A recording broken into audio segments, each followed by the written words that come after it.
Pai, do Filho e do Espírito Santo. Amém. Irmãos e irmãs, nos últimos programas, nós terminamos as nossas reflexões sobre a tradição apostólica. Nós vimos como Deus quer que todos sejam salvos e cheguem ao conhecimento da verdade, que é Jesus Cristo, que é o seu projeto.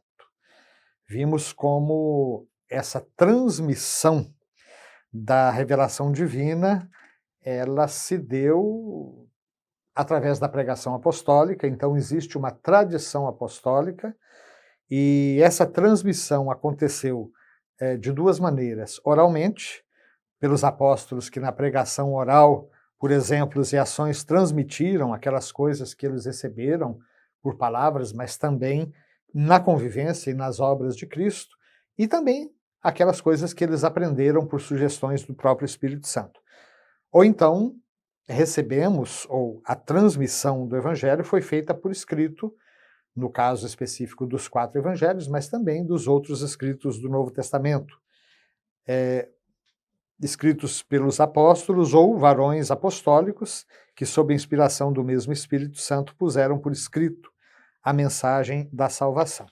Vimos como essa tradição apostólica, ou essa pregação apostólica, ela é continuada na sucessão apostólica. O colégio dos bispos sucede o colégio dos apóstolos, de tal maneira que a comunicação que o Pai faz de si mesmo por Cristo no Espírito permanece sempre presente e atuante na Igreja. E hoje nós queremos então começar a falar sobre a relação entre a tradição e a Sagrada Escritura. Estamos no parágrafo número 80. Se trata realmente de uma fonte comum. A tradição e a Sagrada Escritura estão entre si estreitamente unidas e em comunicação, pois, provindo ambas da mesma fonte divina, formam, de certo modo, um só todo e tendem para o mesmo fim.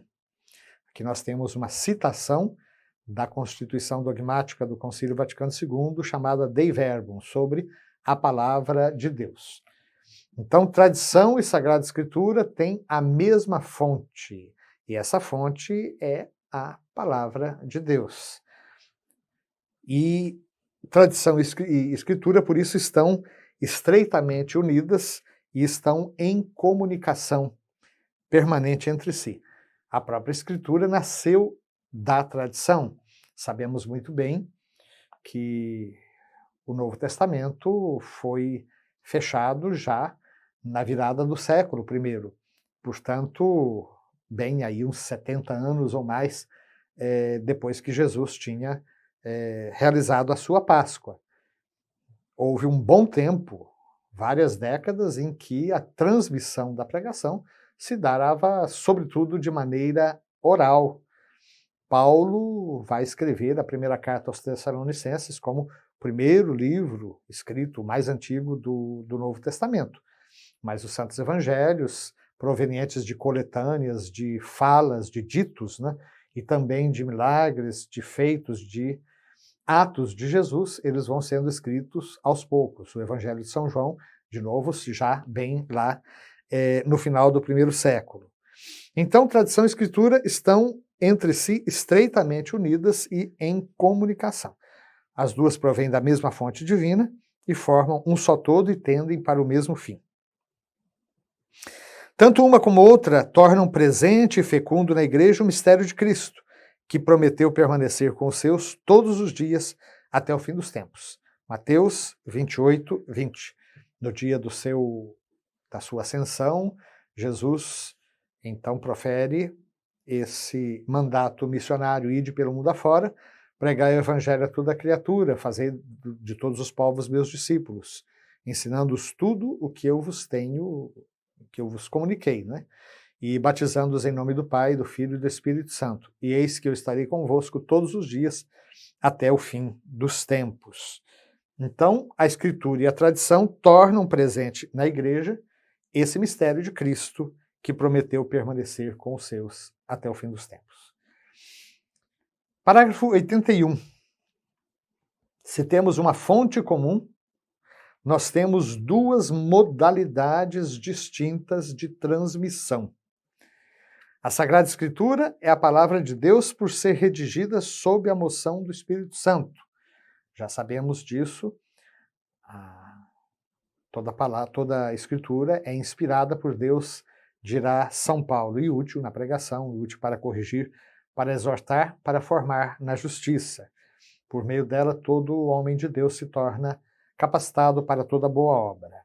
Então, a Escritura é palavra de Deus, porque redigida sob a moção do Espírito Santo.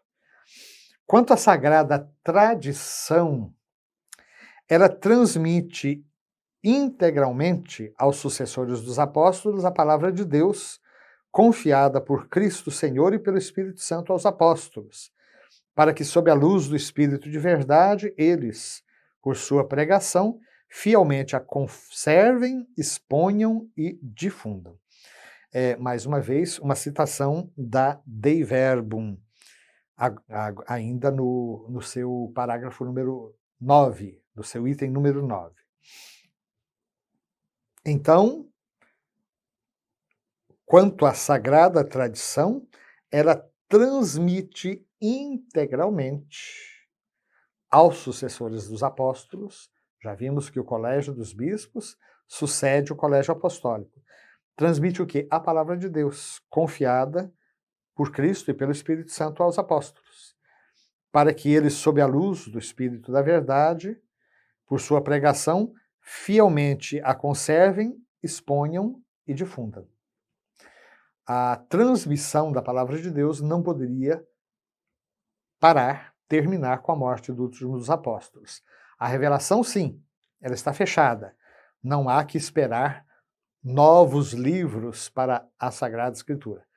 Verdade que existem algumas questões disputadas, porque sabemos que São Paulo fala de outra carta, de outras, ou pelo menos de mais uma carta, que ele escreveu aos Coríntios, e nós não temos notícia dessa carta. É um texto que se perdeu, possivelmente duas cartas de Paulo que se perderam. A pergunta que se faz é se essas cartas fossem encontradas, a Bíblia seria acrescentada, porque por si mesmo qualquer escrito apostólico pertenceria ao cânon das Escrituras.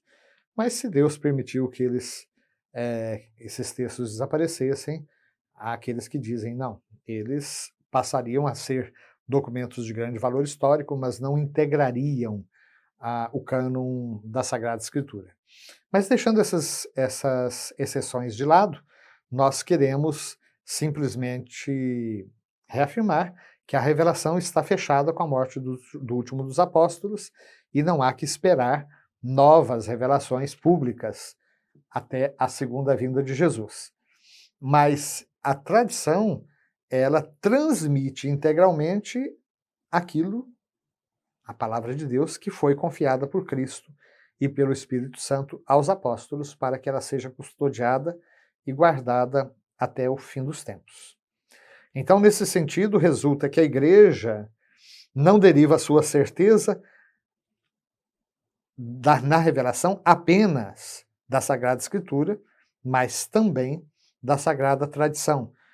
Tanto a tradição quanto a Escritura devem ser aceitas e veneradas com igual sentimento de piedade e de reverência. Nós queremos, então, no nosso próximo programa, aprofundar um pouquinho mais sobre isso, a relação entre Escritura e tradição, e também a diferença entre a tradição apostólica e as diversas tradições eclesiais ou tradições locais. A tradição apostólica é a tradição com T maiúsculo, né? Que é um canal para a transmissão da própria palavra de Deus. Então, que o Senhor nos abençoe, que abençoe nossas famílias, abençoe nossas comunidades, que o Espírito Santo nos inspire para acolhermos a sua santa e bendita palavra. Amém.